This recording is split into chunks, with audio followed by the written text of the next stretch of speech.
Everyone, welcome to my channel.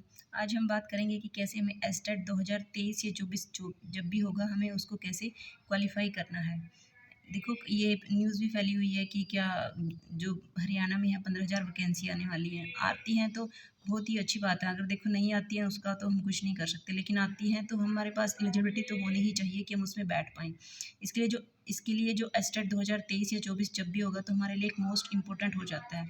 अगर हम उसे क्वालिफ़ाई कर लेते हैं तो हम कम से कम बैठने के लायक तो हो जाते हैं एग्ज़ाम में। देखो, एग्ज़ाम डेट नवंबर की अभी तक आई हुई है, बोला सुनने को आ रहा है, लेकिन हो सकता है वो दिसंबर या जनवरी जब भी होती है तो उससे तो एक अच्छी बात है कि हमें तैयारी करने के लिए ज़्यादा टाइम मिलेगा। कई बार हम 2-3 बार से ट्राई भी कर रहे हैं बहुत सारे एस्पायरेंट्स, तो वो नहीं हो पा रहा, लेकिन क्या करना है, अब की बार करके दिखाना है। एक प्रॉपर अगर आप तैयारी प्लानिंग से चलते हो तो आप कर पाते हो, इतना भी टफ नहीं है। देखो, सबसे पहले तो ये कि जो बीएड और जेबीटी जो सेकंड ईयर हैं वो भी एलिजिबल हैं, वो भी एस्टेट दे सकते हैं।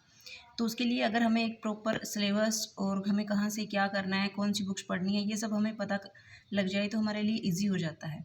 तो आज हम इसी के बारे में बात करेंगे, हमें कहाँ से क्या हमारा सिलेबस है, क्या हमारा टारगेट होना चाहिए और कहाँ से हमें क्या स्टडी करना चाहिए। तो वो बहुत हमारे लिए करना इजी हो जाता है अगर हमें पता हो कि कहाँ से क्या करना है। तो इसके लिए क्या करना है, सबसे पहले हमें अपना सिलेबस देखना है, लास्ट ईयर्स के जो पेपर्स हैं उनको देखना है, उनके अकॉर्डिंग हमें अपनी प्लानिंग बनानी है कि क्या क्या रहता है, क्या क्या पैटर्न रहता है, क्या हमारा सिलेबस रहते हैं। तो हम सबसे पहले देखते हैं सीडीपी हमारी आती है 30 मार्क्स की। 30 मार्क्स में से हमें अपना टारगेट रखना है 25 मार्क्स हमें चाहिए ही चाहिए। अगर हम 25 मार्क्स का टारगेट लेके चलेंगे तभी हम अचीव कर पाएंगे। तो इसके लिए सीडीपी के लिए आप लोगों को क्या करना है, अचीवर्स अकेडमी पे जाना है। वहाँ पे निशा मैम बहुत अच्छी सीडीपी करवाती है, वहाँ से आपको करना है। ये नहीं है कि जो अभी वो रिसेंट करवा रही है हमें बस वही करना है, नहीं। मैम की बहुत सारी पुरानी वीडियोज़ हैं, वहाँ से हमें अपना सिलेबस उठाना है और देखना है कि सिलेबस में क्या क्या है, उसके अकॉर्डिंग हमें मैडम की वीडियो सर्च करनी है। वहाँ से हमें प्रैक्टिस सेशन भी मिलती हैं, वीडियोज़ भी मिलती है, कंटेंट भी मिलता है, सब कुछ मिलता है। अगर वहाँ पे आप प्रॉपर फॉलो करते हो तो वहाँ से आपकी ये सीडीपी कवर हो जाती है। अगर आप पीआरटी या टीजीटी के लिए तो आप 25 मार्क्स इजीली स्कोर कर पाते हो, लेकिन अगर पीजीटी के लिए कर रहे हो तो थोड़ा सा आपको स्मार्ट वर्क करना पड़ेगा, आपके सिलेबस के अकॉर्डिंग थोड़ा सा डीप जाना पड़ेगा आपको अपने कंटेंट में। ठीक है, अब हिंदी आती है 15 मार्क्स की और इंग्लिश भी होती है 15 मार्क्स की, टोटल हुआ 30 मार्क्स। इसमें से भी हमें टारगेट रखना है कि हम 25 अचीव कर पाएँ। इसके लिए भी हमें क्या है, हिंदी और इंग्लिश के लास्ट ईयर्स के पेपर्स उठाने हैं और उन्हें चेक करना है कि उसमें क्या क्या सिलेबस आता है, और उस सिलेबस के अकॉर्डिंग हमें कंटेंट यूट्यूब से या बुक से जहाँ से भी मिलता है वहाँ से उठाना है और अपना कवर करना है, और प्रीवियस ईयर्स पेपर लगाने हैं ज़्यादा से ज़्यादा, उसके अकॉर्डिंग हमें अपनी तैयारी करनी है। फिर हमारा नेक्स्ट पार्ट आता है हमारा मैथ, रीजनिंग और हरियाणा जीके। मैथ और रीजनिंग में हमें क्या करना है, हमें लास्ट ईयर के पेपर्स उठाने हैं, उसमें जो भी पैटर्न दिया हुआ है उसके अकॉर्डिंग ही हमें क्वेश्चन आंसर उसके पैटर्न के अकॉर्डिंग ही करने हैं। एस्टेट में क्या होता है कि मैथ और रीजनिंग में सेम पैटर्न फॉलो होता है, तो हमें अगर उसमें मान लो एज के क्वेश्चन आए हुए हैं तो जिस पैटर्न के आए हुए हैं सिर्फ आप वही कीजिए, वही आपके लिए काफ़ी है।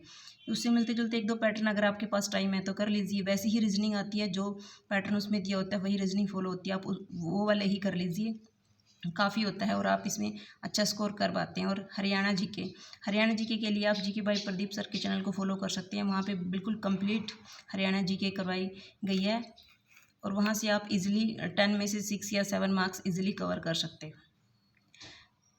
अगर आप इनमें से 10 में से हरियाणा जीके में 6 मार्क्स लेते हो, मैथ और रीजनिंग में 7 मार्क्स लेते हो, तो यहाँ पे आपका टारगेट होना चाहिए कि 20 मार्क्स तो हमें लेके ही आने हैं हर हाल में, तभी हम अपने टारगेट की तरफ बढ़ सकेंगे। तो अब आती है हमारे सब्जेक्ट की बारी कि हमारा सब्जेक्ट क्या है। देखो, सब्जेक्ट को हमें एनसीईआरटी बुक्स से करना है। अगर आपका पीआरटी है तो आप ईवीएस वहाँ से कीजिए, अगर आपका टीजीटी है तो 9th और 10th पे ज़्यादा फोकस कीजिए, और 6th 7th की भी आप एनसीईआरटी रीड कीजिए। लेकिन अगर आपका पीजीटी है तो आपको 9th 10th और 11th और 12th की एनसीईआरटी कंप्लीट करनी पड़ेगी। देखो, अभी 2-3 महीने हमारे पास है तो हम वहाँ से अपना सिलेबस कवर कर सकते हैं, और धीरे धीरे कोशिश कीजिए एनसीईआरटी वहाँ से रीड कीजिए, फिर यूट्यूब से उससे रिलेटेड आप कंटेंट सर्च कीजिए और वहाँ से कीजिए। फिर एमसीक्यू अगर आपके अवेलेबल होते हैं किसी बुक से या फिर किसी यूट्यूब चैनल से तो वहाँ से कीजिए, हो जाएगा ये इजीली। ठीक है, तो जैसे देखो हमने अपना टारगेट बनाया कि हमारी सीडीपी में 25 मार्क्स आने चाहिए, और हिंदी और इंग्लिश में भी, और इसमें, और टोटल हमारे 105 मार्क्स बनते हैं। अगर हम इतने का टारगेट बना के चलेंगे तो क्या होता है, हम इजीली 90 मार्क्स ले पाते हैं। हमें टारगेट 100 का तो रखना ही पड़ेगा, तभी हम क्या करेंगे 90 स्कोर कर पाएंगे। तो इस तरह से फ्रेंड, अगर आप ये सब कुछ इस सब प्लानिंग से करते हैं तो एस्टेट 2023 या 24 जब भी होगा वो निकालना आपके लिए ईजी हो जाएगा। अगर आपको वीडियो अच्छी लगी तो please like share and subscribe. और अगर इस सिलेबस से रिकॉर्डिंग कोई भी आपको कंटेंट चाहिए तो प्लीज़ कमेंट बॉक्स में कमेंट करना, मैं आपको सिलेबस भी प्रोवाइड करा दूँगी। Thanks for watching.